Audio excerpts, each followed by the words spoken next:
Dua bagian Alkitab akan kita persiapkan, Mika pasal 5 ayat 1 dan 2, kemudian Lukas pasal 2, 25 sampai 32. Mika pasal 5 ayat 1 dan 2, lalu Lukas pasal 2. Saudara beri pembatas Alkitab. Bagi yang memakai iPad, kita bisa baca langsung.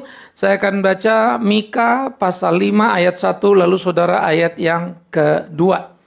Tetapi engkau, hai Betlehem Efratah, hai yang terkecil di antara kaum-kaum Yehuda, daripadamu akan bangkit bagiku seorang yang akan memerintah Israel, yang permulaannya sudah sejak purbakala, sejak dahulu kala.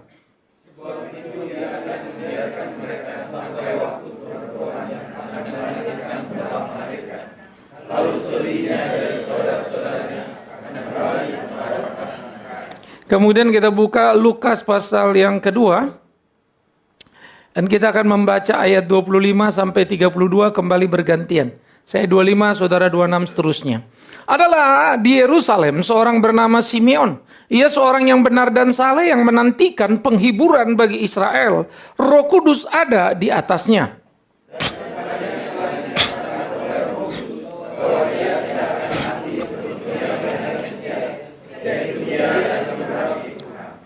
Ia datang ke bait Allah oleh Roh Kudus ketika Yesus, anak itu, dibawa masuk oleh orang tuanya untuk melakukan kepadanya apa yang ditentukan hukum Taurat.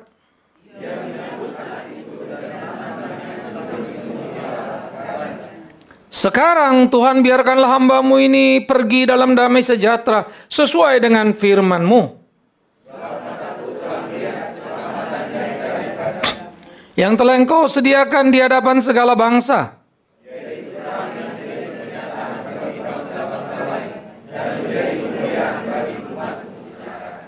Saudaraku, Natal adalah sebuah penantian. Itu yang kita mau pikirkan. Bagaimana penantian itu bergerak di dalam kehidupan orang yang beriman.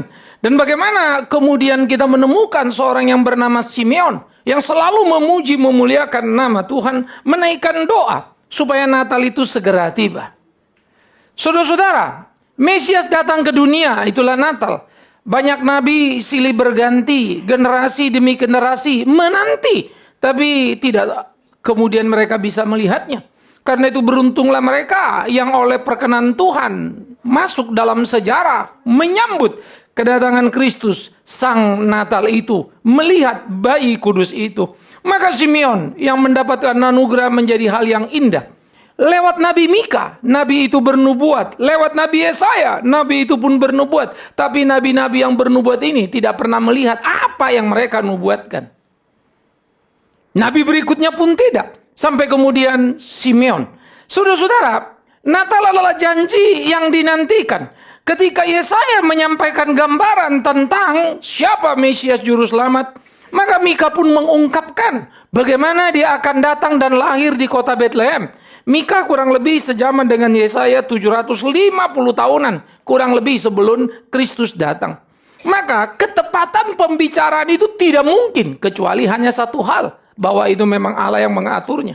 Bagaimana mungkin kota kecil Betlehem bisa diprediksi menjadi satu tempat kelahiran? Itu karena memang bukan prediksi Nabi. Tapi betul Allah memberitahu kepadanya sehingga tepat seperti itu. Apalagi kemudian Allah mendesain sedemikian rupa bahwa Maria ke Betlehem bukan malaikat yang kasih tahu. Tetapi karena ada sensus yang membuat dia harus berpindah ke tempat asalnya dan dia pergi ke Betlehem.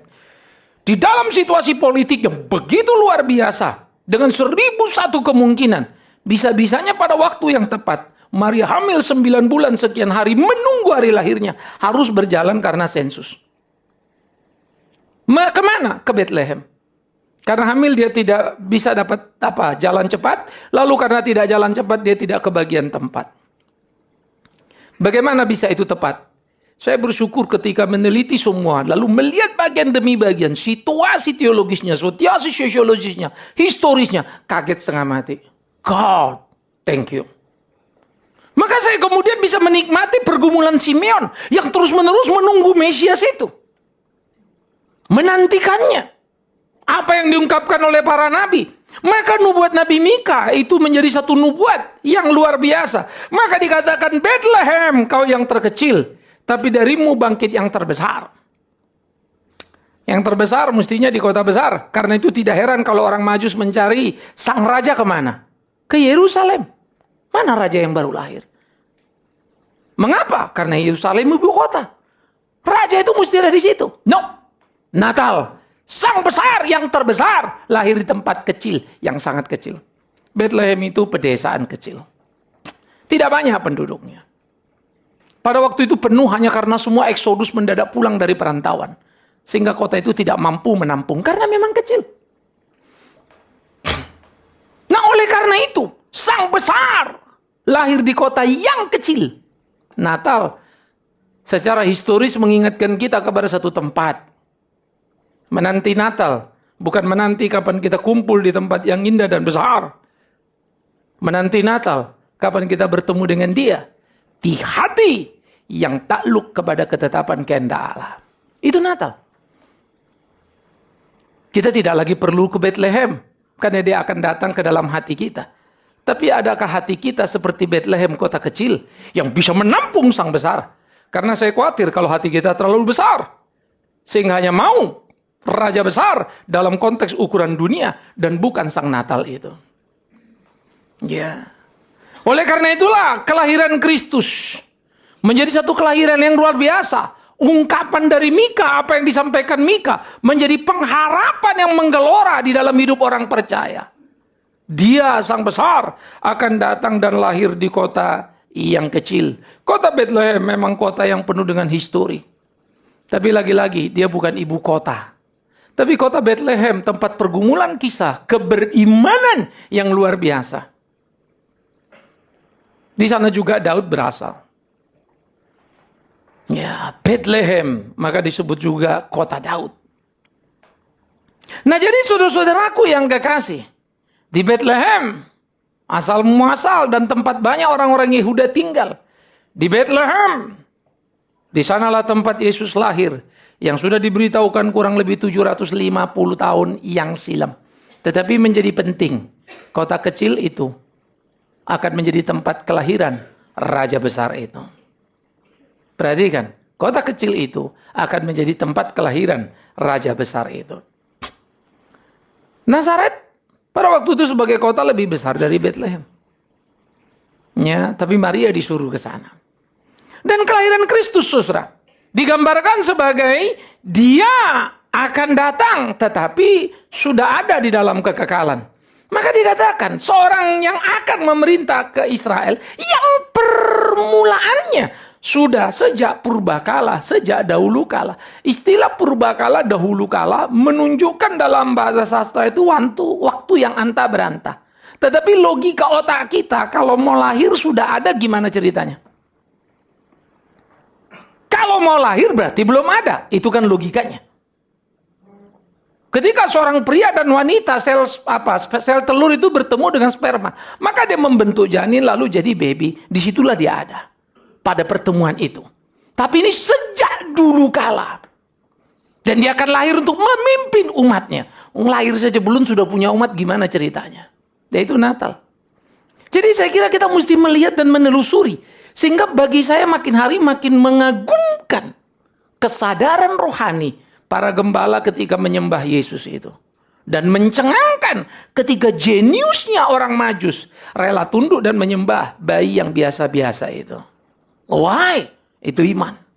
Itulah anugerah. Itulah pencerahan. Itulah pemahaman. Itulah pengetahuan. Maka saya membayangkan setiap orang beriman yang menemukan pemaknaan itu. Tidak ada yang lebih bahagia daripada hidup mengenal Dia, hidup bersama dengan Dia. Natal, di mana kita bisa bercermin diri terhadap Natal itu sendiri, lalu melihat diri kita, dan kita pasti bahagia.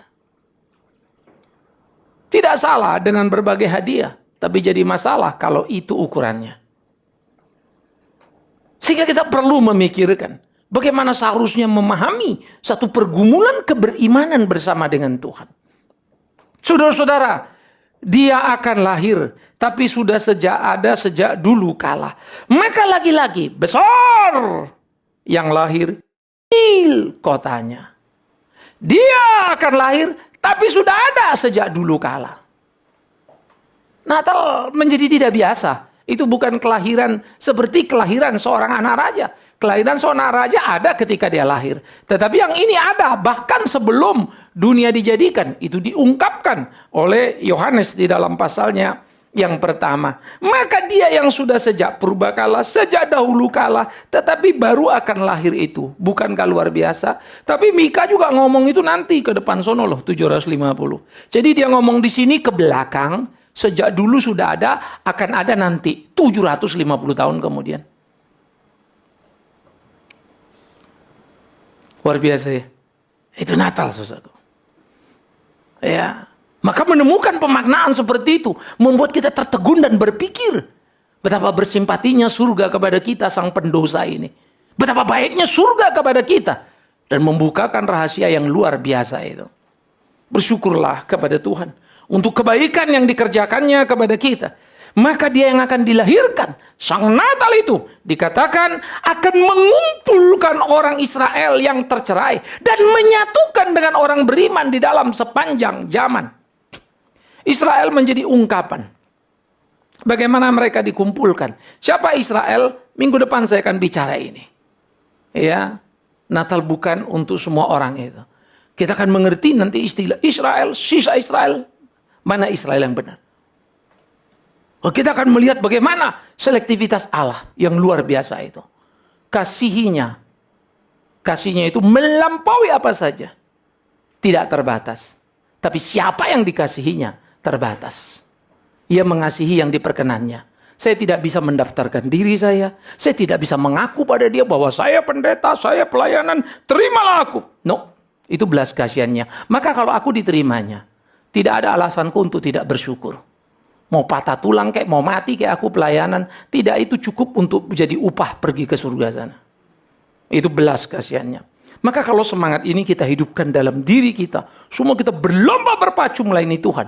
Lewat apa yang Tuhan percayakan pada hidup kita, saya kira hidup ini akan sangat indah, bukan? Hidup ini akan luar biasa.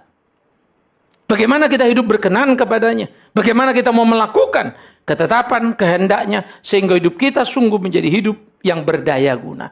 Jadi saudara-saudara, Natal yang lahir itu mengumpulkan yang tercerai. Bukankah itu mimpi yang indah?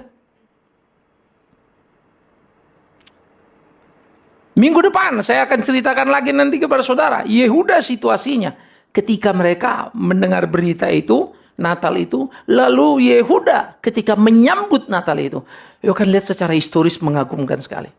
Tuhan mengatur satu sikon yang pas, sikon yang begitu luar biasa dalam bentang 750 tahun. Bagaimana kafir dipakai Tuhan untuk menyatakan ketetapan kehendaknya supaya tiap umatnya belajar. Tidak ada yang perlu ditakuti dalam hidup ini kecuali kepada Tuhan itu. Tidak pada kekuatan politik apapun. Ya. Nah, oleh karena itu saudara-saudara, janji Natal yang penuh dengan paradoks terlalu sulit memahaminya, bahkan tidak mungkin dipahami.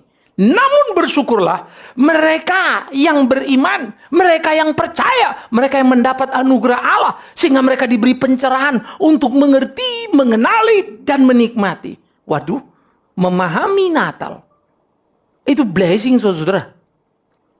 Itu berkat indah. Itu yang paling penting dalam hidup kita. Memahami Natal itu. Sehingga menemukannya menjadi milik diri. Akan membuat kita kuat menghadapi kehidupan ini. Allah yang berpihak kepada kita. Berjanji di dalam sepanjang sejarah. Bahkan ketika manusia pertama kali jatuh ke dalam dosa. Janji itu sudah disampaikan. Adam Hawa belum tahu ngaku dosa. Adam Hawa cuma saling menyalahkan karena dosa. Tuhan yang menyatakan janji. Keturunan perempuan ini dan keturunan ular ini akan terus-menerus berkelahi. Keturunan perempuan akan meremukkan tumit keturunan ular itu akan meremukkan tumit keturunan perempuan. Tapi keturunan perempuan meremukkan apa? Kepala keturunan ular itu. Itu menceritakan Kristus. Dan Natal adalah starting point-nya. Disitulah dimulainya. Dari Natal terus dia menuju kepada Bukit Golgota. Karena itu Natal menjadi penantian, penggenapan janji besar Sang Mesias di dalam sepanjang zaman. Orang-orang Yahudi kecewa Karena mereka membayangkan Sang Natal itu adalah orang yang luar biasa.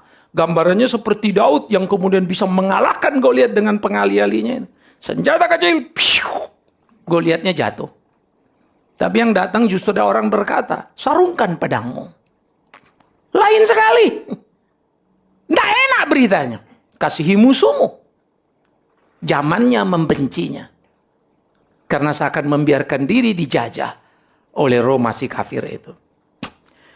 Saudara-saudara, jadi Natal menjadi sesuatu hal yang sangat luar biasa. Yang penuh dengan satu keparadoksan. Membuat orang-orang Israel sebagai satu bangsa tak mampu untuk melihat Natal itu. Maka bersyukurlah Israel sebagai orang beriman yang bisa melihatnya. Maka tidak semua Israel itu Israel. Tidak semua Israel itu beriman sungguh. Tidak semua Kristen itu Kristen. Tidak semua Kristen itu beriman sungguh. Karena itu menjadi sangat penting bagaimana kita menggumuli hidup kita, menjalani hari-hari kita di dalam beriman kepada Tuhan kita. Di dalam hidup ini tidak ada yang salah. Ketidakmampuan kita lah memahami peristiwa sehingga kita berpikir hal itu salah. Tapi jika kita terus berdoa dan diberi kekuatan, selalu tersedia 1001 peluang yang kemudian membuat kita tersenyum dan berkata, betapa indahnya hidup di dalam Tuhan. Air mata kita pun hanyalah bahan untuk tawa kita. Dengarkan kalimatku. Air mata yang tertumpah hanya bahan bakar untuk tawa yang tersedia. Natal menjadi suatu kekuatan yang luar biasa. Natal sebagai puncak penantian. Saudara-saudara yang dikasihi oleh Tuhan Yesus Kristus. Simeon orang benar, hidup saleh sebagai orang beriman. Penantian terbesarnya apa? Dia bilang, Tuhan, dia menanti bukan beri aku umur panjang sampai 100 misalnya. No. Penantiannya kalau boleh sebelum aku mati ini, aku melihat juru selamat itu. Aku melihat Mesias itu. Ya. Tiap kita silakan punya doa. Cuma memang kalau menurut saya, kalau permintaan kita sekedar umur terlalu panjang, bagi saya secara orang Kristen kurang tanggung jawab. Tuhan tahu beri kamu umur panjang. Bercita-citalah untuk sesuatu yang kamu mau lakukan untuk Tuhanmu. Kalau saya diizinkan sebelum dipanggil Tuhan, 1000 sarjana, Tuhan pakai tangan ini untuk melahirkan. Ya, dan saya akan sangat bersyukur lagi kalau dari antara sarjana itu kemudian ada menjadi pimpinan daerah dan ada suatu perubahan dan saya bisa lihat, oh God thanks. Rasanya pergi dengan tenang dan damai. Berapa umur Bapak yang Bapak mau? Tidak tahu aku, terserah dia di situ. Mau 5 tahun, mau 10, 15, 20, 30 tahun lagi, urusan dia. It's not my business. Bisnisku adalah mengejar dan mengejar supaya itu bisa selesai. Ini harus menjadi pertandingan sengit kita, saudara. Ya. Maka Simeon bagi saya menjadi seorang yang menginspirasi kita sebagai orang beriman. Ia menanti-nanti, ya. Penghiburan dari Roh Kudus, yaitu bagaimana melihat Sang Kudus itu. Ia menanti-nanti di dalam kegairahannya. Supaya penghiburan itu segera tiba. Apa penghiburan? Bukan merdeka dari Roma. Apa penghiburan? Bukan menjadi kerajaan yang jaya. Yang punya daerah kekuasaan yang luar biasa. Apa yang menjadi kerinduan? Natal tiba. Kristus datang. Allah yang menjadi manusia. Maka Simeon menantinya dengan sikap iman yang luar biasa. Ya. Itu satu kali. Dan tidak terulang. Nah repotnya, karena tiap tahun kita menunggu Natal, lewat Natal tahun ini masih ada tahun depan, kan begitu ya. Jadi kita terlibat dan terjebak dalam terminologi waktu. Sehingga Natal ini terasa lewat karena nggak bisa pergi kemana-mana. Misalnya Natal tahun depan, aduh nanti kita atur deh. Tidak ada salah diskusi itu mengingat Natal itu libur panjang. Pergilah liburan. Karena libur panjangnya. Tapi bukan itu Natalnya. Bagaimana mensyukurinya? Bagaimana mendapat memegang perenungan itu dalam kehidupan kita? Maka Natal itu harus menyemangati kita dari hari ke sehari. Natal setahun sekali, tapi semangat Natal tiap hari. Itu harus jadi satu hal yang terus-menerus kita ingat dalam hari-hari hidup kita. Sehingga Simeon akhirnya menerima janji Natal, ya, Kristus yang dinantikannya. Kepadanya rupanya sudah dinyatakan oleh Roh Kudus bahwa dia tidak akan mati sebelum dia melihat Mesias. Yaitu dia yang diurapi Tuhan. Wow, indah ya. Dia sudah menerima janji yang luar biasa. Engkau akan melihat Kristus. Saya menaruh harap kiranya boleh lahir dari tangan ini. Tapi belum pernah Tuhan ngomong sama saya. Saya dengar doamu Bigman, kamu akan dapat itu dan kamu akan lihat itu. Saya nggak tahu. Maka saya cemburu dalam tanda petik kepada seorang Simeon. Indah benar. Kau tidak akan mati sebelum melihat Mesias itu. Waduh. Indahnya saudara-saudaraku. Maka lagi-lagi saya bilang, kegairahan hidup bukan soal umur panjang, tapi memenuhi panggilan Tuhan. Senang ya? Ya, kemarin saya diatur ketemu sama beberapa kawan, ada orang Singapura, lalu kita mau atur untuk minggu depan dia mengunjungi ke sana. Lalu kita diskus, yuk di Singapura apa saja bla bla bla bla. Wah, apa biasa komputer ada, yuk pakai 2-3 tahun di sana sudah di sale, cuma $40. Kadang kita kirim ke Myanmar kemana. Kita mau mereka beli. Ya, kadang-kadang LCD projector juga selalu tiap tahun dalam rangka pembaruan karena ada standarnya. Lalu satu lagi kepala sekolah dikenalkan ke saya. Ya, satu sekolah internasional di sini. Ngomong-ngomong, saya tanya ownernya siapa itu. Saya sering dengar sekolah itu. Saya tahu kamu di situ. Oke, siapa ownernya? Si A. Ya. Oh, saya kaget itu teman baik. Oh, dia yang punya. Terus ada pembaruan. Ya, 3 tahun, 5 tahun kita pasti ada satu pembaruan buku atau apa. Kalau ada pembaruan kamu kasih tahu saya datang. Kasih tahu Bapak bilang Pak Bigman yang mau ambil. Jadi pulang pikir-pikir ya. Otak saya udah mulai muter nih. Ini gini. Ambil dari sini. Ada teman lagi yang importir. Bisa kamu pas lagi kenal kemarin. Bisa import. Siapa? Karena dulu sebetulnya sekolah kita itu meja kursinya. Itu ex-Singapura punya. Ya, kursinya itu kuat dari besi tapi ringan.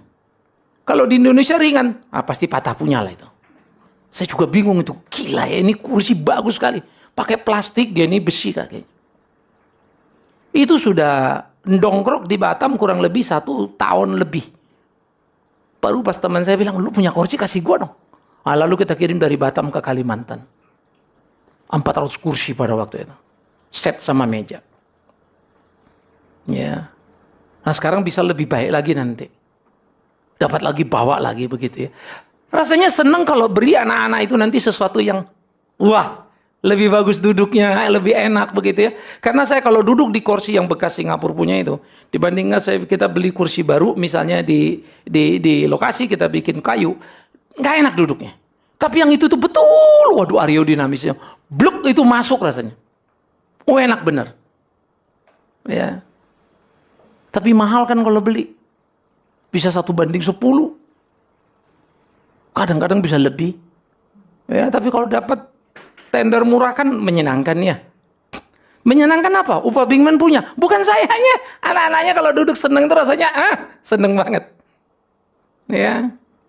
Kemarin anak-anak kita kasih lagi. Sekarang mereka punya 2 set handycam lalu 2 set laptop. Wah, mereka produksi film terus. Lomba yang 1 detik mereka ikut. Mereka bikin film 15 menit. Wah, saya nonton kagum. Ini anak saya mau hire lagi nanti 1-2 orang. Pawas ini mau latih mereka. Berapa mungkin untuk drama, 1 untuk ini lagi.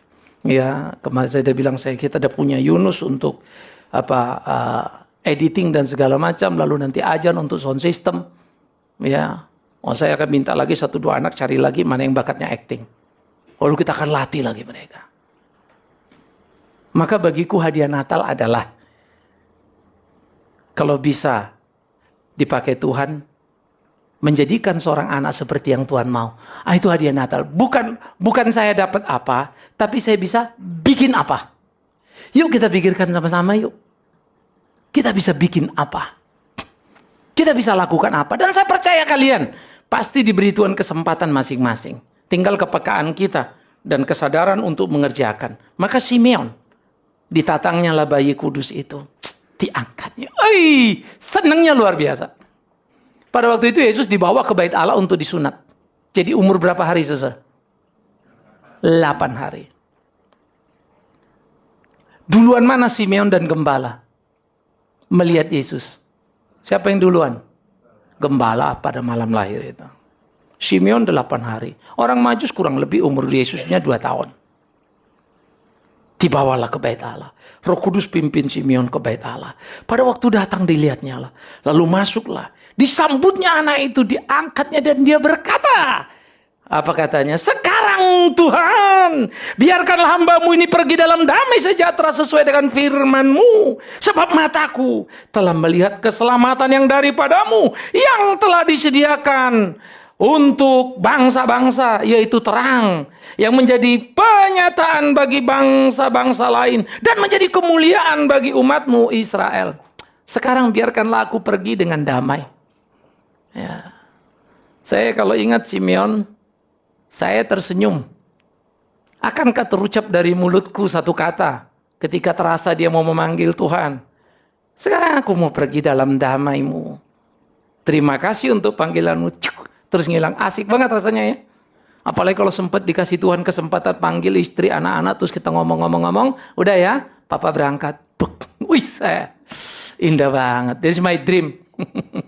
Tuhan kasih apa enggak ya nggak tahu. Ya. Rasanya luar biasa kalau kita bisa tinggalkan message itu. Ya. Ini menjadi kegairahan kita. Ini menjadi kerinduan kita.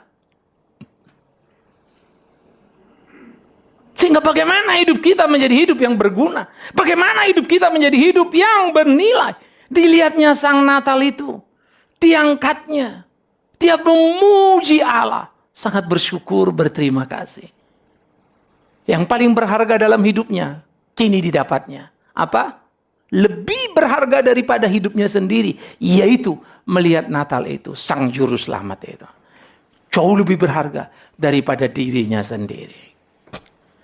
Sangat indah, saudara-saudara yang kekasih. Oleh karena itulah, ketenangan yang memenuhi hati Simeon membuat dia tenang jikalau dia dipanggil oleh Tuhan. Damai itu sudah penuh dalam hidupku. Aku sekarang sudah melihatnya. Dan Simon menyanyikan nyanyian nubuat yang sangat indah. Engkau telah berikan kepada dunia keselamatan itu. Mataku melihatnya, apakah yang lebih bahagia? Ya. Kalau kita kemarin dengar ya di Bandung Natal dilarang, diusir begitu ya. Memang selalu tidak sederhana. Ada 2 aspek. Ya, saya menulis dalam perspektif sosiologis, di dalam hidup bernegara kan tidak bisa begitu. Tapi dalam perspektif teologis sebetulnya kita bersyukur dengan apa yang ada. Karena sebetulnya orang hanya mempermalukan siapa dia dan dipermalukannya dirinya sehingga mulialah orang Kristen. Orang Kristen itu menganiaya terus. Jadi ada untungnya kita dikit. Kalau kita banyak, kita yang menganiaya itu ya. Itu yang terjadi di negara lain. Wah, di tim-tim, di teror, masjid dibikin susah. Bagi saya orang beragama ini orang paling penjahat. Mau apapun agamanya. Karena itu kalau kita mau jadi Kristen, kita mesti berlomba. Tunjukkan kelas kita. Ya. Sehingga betul-betul menjadi satu pertandingan. Bagaimana cara Tuhan yang bekerja luar biasa itu. Hari tua Simeon membuat dia menanti. Keburu enggak ya? Tapi Tuhan ada janji. Tapi aku udah tua nih. Udah mau dekat mati nih. Aduh, nyampe enggak ya? Saya mulai membayangkan debaran itu ya. Nyampe apa enggak? Gimana apa enggak? Berasa loh itu. Akhirnya ia melihatnya. Yang dinanti luar biasa itu. Betapa gembiranya dia. Saya tidak bisa tahu membayangkan bagaimana. Tapi saya hanya bisa membayangkan seperti satu kebahagiaan yang begitu luar biasa. Senang sekali. Saya ingat dulu waktu saya sakit di Singapura pertama kali. Tahun 2000. Mau dioperasi. Hari Kamis saya mesti masuk rumah sakit. Jumat akan dieksekusi operasi. Kamis jam 3 saya mesti masuk. Kamis jam 11 ada satu persekutuan di Lucky Plaza itu apartemen disewa-sewakan kamarnya, itu rata-rata orang Indonesia lah. Lalu dibikin persekutuan untuk orang-orang sakit ini. Wah, pas saya diminta khotbah situ. Ya. Nah, sesudah saya khotbah kepada orang sakit. Seumur-umur saya dari dulu sampai hari ini, tidak ada khotbah saya yang lebih powerful dari hari itu. Karena saya mau check-in ke rumah sakit, mau operasi klep jantung, lalu saya khotbah semangatnya luar biasa. Saya bilang kalian jangan cengeng yang sakit-sakit ini ya. Mereka nggak bisa ngomong, sama-sama penyakitan. Jangan kau pikirkan urusan ini. Ada yang teriak mungkin duit kesulitan. Dokter dia bilang segini, hari ini saya berdiri akan bicara sama kalian. Saya pun tidak punya duit datang kemari. Saya hanya mau check up. Dokter bilang positif, saya terpaksa harus pulang. Dan kalau saya pulang, pada waktu itu, pertama saya harus jual mobil.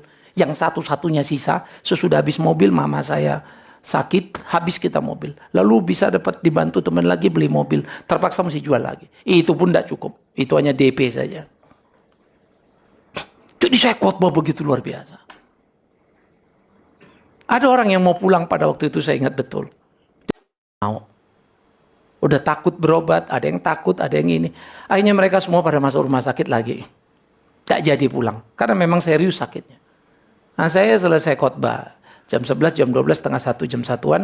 Kemudian diajak makan, ya setengah 3 masuk rumah sakit. Ya, istri saya baru menyusul karena tahu jadi dioperasi. Baru nyusul besoknya. Ya. Saudara-saudara, saya begitu bahagianya pada waktu itu sehingga waktu Kamis malam saya masuk karena Jumat pagi mau langsung dieksekusi sudah diperiksa, itu kita ada observasi ya. Kalau kita di luar negeri itu enaknya gitu. Ini loh, besok you ya dari sini dibawa kemari. You operasi, lalu dokter anestesi. Nanti gini ya, you dibius, nanti waktu you sadar, you akan kaget karena mesinnya dicabut, you sepertinya ada satu waktu rasa putus napas gitu. Kita akan semprotkan oksigen. Semua dikasih tahu. Kalau di Indonesia kan kita harus beriman sendiri ya. Bagaimana kira-kira ya, kalau perlu tanya kiri kanan, dokter A ngomong B, dokter C ngomong D, wah sudah, informasinya lengkap, satu pasti tidak ada, mau dia kasih tahu semua. Saya pergi jalan, saya bertiga, ada 2 orang yang sama, dua-duanya itu bypass sebetulnya. Waduh mukanya kecut sekali jalan, sampai saya ketawa, sampai si suster tegur, Pak, yuk mau dioperasi, yuk jangan. Kok you ketawa-ketawa gitu? Ini kan you besok mau dioperasi. Itu saya bilang, emang kalau gue nangis sembuh? Terus saya ngomong sama yang 2 samping, Pak, apa yang you pikirin? Ya, siapapun dokter bagus, kita mau mati aja, mau diapain? Lebih bagus you dioperasi senyumlah, smile. Waduh, tapi Pak, rupanya yang 2 ini pernah gagal operasi di Surabaya, satu lagi Jakarta. Pergi ke sana. Jangan takut. Hanya saya hibur mereka, saya bilang saya lebih parah dari you. Karena risikonya saya lebih tinggi. Klep itu dibelek, jantung keluar, dibelek lagi, klepnya ditarik, pasang, masukin jantungnya lagi ke dalam, baru dijahit. Kalau bypass kan you sumbat di mana, potong di situ, diambil pembuluh, disambung sama dia. Nah, ini udah dibelek, jantung saya dikeluarin. Gelubuk-gelubuk itu sudah. Dibelek lagi, keluarin klepnya. Risknya lebih tinggi, 10%. Ya, jadi saya ngomong sama dia, sudahlah mau diapain kan gitu. Akhirnya mereka tenang, ya Pak, makasih. Ya kita sampai jalan ngobrol bahasa Indonesia sudah. Nah, besoknya saya dioperasi selesai. Tapi saya mau kasih tahu you, apa yang bikin saya bahagia? Imanku kuat, nggak takut mati? Bukan.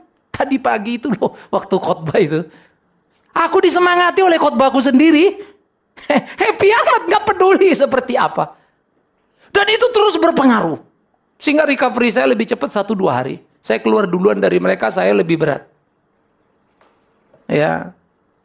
Bahkan malam itu, besoknya mau keluar, saya bilang sama si istri saya, kita jalan yuk. Kita jalan deh ke Orchard Road. Wah, geger di rumah sakit, pasien hilang. Karena saya nggak pamit. Saya pikir saya udah seger, marah-marah perawat. Ya jangan begitu dong, ada apa-apa kan saya tanggung jawab. Ya saya kan mau ngetes dulu, besok kan mau keluar. Kalau apa-apa kan gue masuk lagi. Saya pikir mobil kali ya. Kita test drive dulu, udah oke, baru mau keluar dari bengkel. Ya, tetapi ya kalau saya mau bilang kebahagiaan itu karena yang khotbah tadi itu. Maka saya coba merenung pikiran yang saya alami, lalu saya lihat si Simeon ini, saya bisa merasakan bahagianya itu kayak apa. Karena saya jadi kuat dan jadi enteng sekali menghadapi itu. Itu operasi saya pertama seumur hidup. Ya, sehingga kemarin waktu gedebuk, plok, sampai pingsan, mau mati. Buat saya peristiwa pertama sudah lebih mengajar saya. Ya terserahlah kalau hidup ini mau ngapain, dia suruh gini, ya sudah lakukan. Ya, yuk kita semangati diri kita. Natal adalah sebuah penantian yang sudah kita miliki. Kita tidak sedang menunggu dan menunggu dan menunggu. Bahwa nanti tanggal 25 kita tunggu, itu hanya waktu saja, histori saja. Tetapi dalam keberimanan, dia sudah di dalam dan bersama dengan kita. Bahagia kita. Hidup ini adalah mengenal dia, Sang Natal itu. Simeon, orang yang kaya dalam beriman. Bukan kaya dalam harta benda. Natal puncak penantian, sekaligus pengharapan utama semua orang percaya. Natal indah. Kita ditolongnya, kita dipimpinnya. Oleh karena itulah, kita dan puncak penantian Natal kita ini. Apakah Natal adalah puncak penantian kita? Bukan hadiah lahirianya, tetapi iman yang sungguh kepada anak Allah yang hidup itu. Itukah? Maka biarlah kita berdoa dan terus berdoa, Tuhan mampukan aku. Aku kadang Natal itu masih kurang ini, kurang ini. Tolong aku. Tuhan kadang-kadang aku Natal ini sedih. Nggak bisa jadi pergi, nggak jadi ini. Ampuni aku. Padahal pergi atau tidak pergi itu rezeki darimu. Kau beri syukur.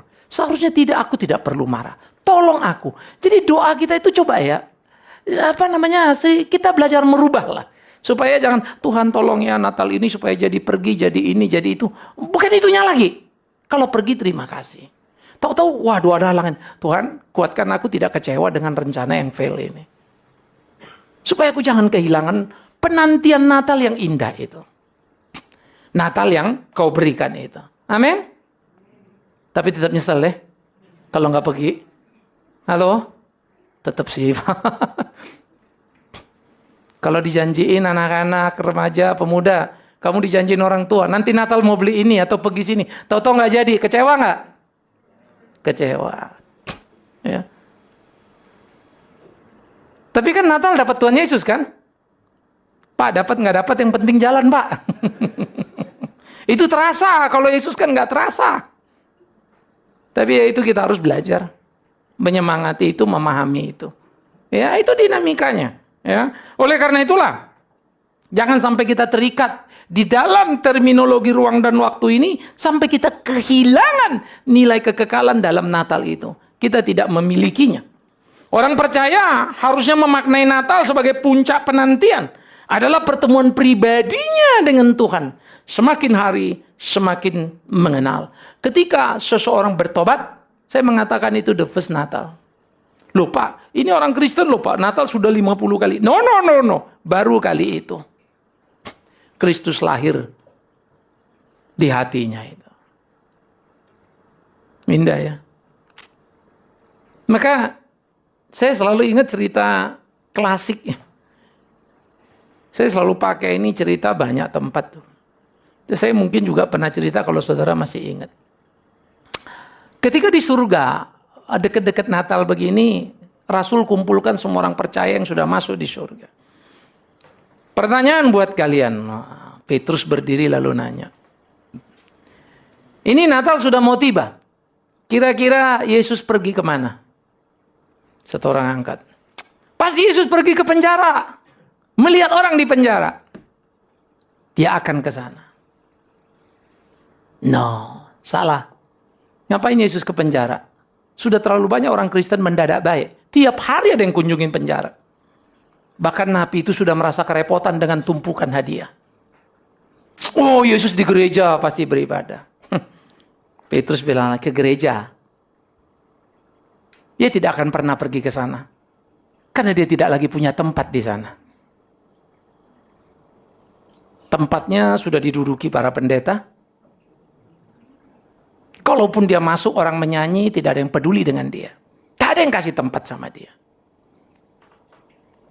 Salah kata Petrus, akhirnya diam lagi yang ini. Lalu satu lagi ada orang bilang, oh mungkin dia bikin Christmas Carol, pagi-pagi dia pergi. Dia datangin tukang angkat sampah, tukang ini, lalu dia bagi-bagi hadiah. Tentu pada mereka surprise. Saudara, Petrus jawab, ide bagus, tapi salah juga. Kenapa? Sama seperti ke penjara. Semua orang Kristen mendadak baik. Saya ingat saya dulu waktu menjadi pembina remaja, saya pimpin mereka. Jam 4 pagi kita kumpul semangat lewat sana. Wah, kita muter sudah. Orang lagi tarik gerobak. Bang, selamat Natal. Kasih hadiah. Terus kita pergi lagi. Selamat Natal. Waduh, surprise tuh ya. Orang baru mau mulung, udah dapat hadiah. Senang, mereka senang.